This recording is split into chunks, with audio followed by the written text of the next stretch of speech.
Hello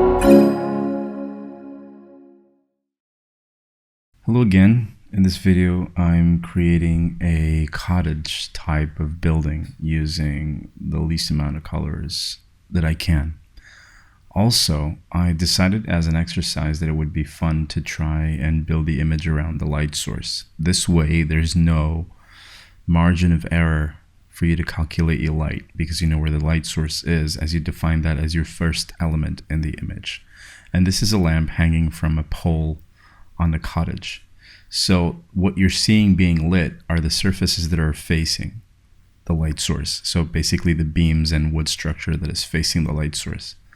That horizontal rectangle I did are the frames for the windows, the vertical ones as well, but these are in a wall that is sort of perpendicular to the pole that is holding the lamp. So they do get light, but because this is a local small point of light, what happens is as you get further away from the light source, the light also sort of fades away as the rays of light sort of spread among each other and kind of lose their intensity.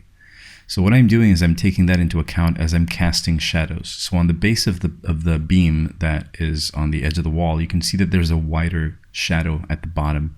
And that means that the bottom bit of the beam is actually pushed outside and therefore casts a longer shadow on that surface. The same thing happens with the horizontal beams on the wind structure. They also cast a longer shadow. And I'm actually doing the same here on the vertical beam on the right of the frame of the window. I'm adding a little bit of texture on the wall just because I think it's important to kind of convey different volumes. The door as well, I'm splitting into perspectives, into different rectangles for added texture and basically for added interest. And as soon as I get to this point of the image, I feel like I'm running out of colors. And instead of adding new colors, I'll just reuse the colors that I already have on the lamp, being that those represent my brightest light source. So what I do is I take that yellow and I add that yellow onto my wall as a hotspot. What it does look at it looks like it's too far from the house, so to speak. So I bring the lamp closer so that it justifies the intensity of the light. I also add this new color, which is going to act as a sort of sky night color, it's like the moon color. But what it does, it actually allows me to add details that I wouldn't be able to because this light isn't infinite and it doesn't go everywhere. So the top of the roof and the other side of the house, they would never get this light source. So because of that, by picking this light from the sky or for what would be a sky color at this time of day or night, to be more precise, what it does is it gives me the chance to light shadows and to add shapes that wouldn't be even in the path of the light source. These cross beams here are supposed to be supporting the roof, but they also suggest the diminishing of the light. As you can see, the big one at the front is bright orange.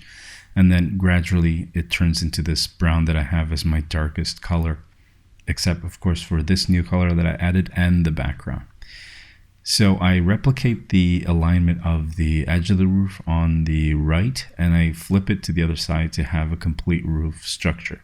I'm doing also the beams on the top of the wall as the background color because they would be really dark. If the house was white or clay color, then the dark wooden beams, that usually those were burned to prevent from bugs and rotting, they would be way darker than the wall itself.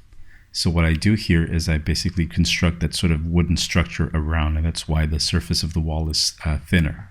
This also gives me the opportunity to actually realize how long and thick the house is. And in this case, it's really not a wide house at all, but it gives me the possibility to assess at least how long it is, how long do I want it to be, and if there's anything I can do to change it. And what I end up doing is I end up just widening the bottom because I would assume that the bottom is actually stone, so it's not the same as the wood beams, and therefore it doesn't need to be that dark. By adding more light over on the door, I kind of realized that there's room to make a beam decoration at the corner. And I also sort of realized that the house is really short. So I add those extra pixels for width And that gives me the room to actually create the surface of the stone bottom of the house. And this being in a sort of an image that is alive, what I end up doing is adding a chimney, so that I can kind of, first I want to add some orange on the smoke to make it look like it's coming from a warm chimney. But also I want to add some of the orange back into that window to make it look like there's something in the house, that the fire is lit, the house is warm. And here I'm increasing the canvas just so that you can have a good view of the image, which is almost complete. But also here I'm adding a little bit of light to the ground, and I'm dithering a little bit of that light, and also creating a fence because the whole image is sort of unbalanced to the right.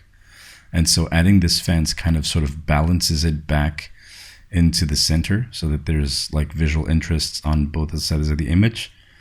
And this is what I end up with. And I hope you guys enjoyed it and that you learned something from it. And I'll see you some other time. Take care.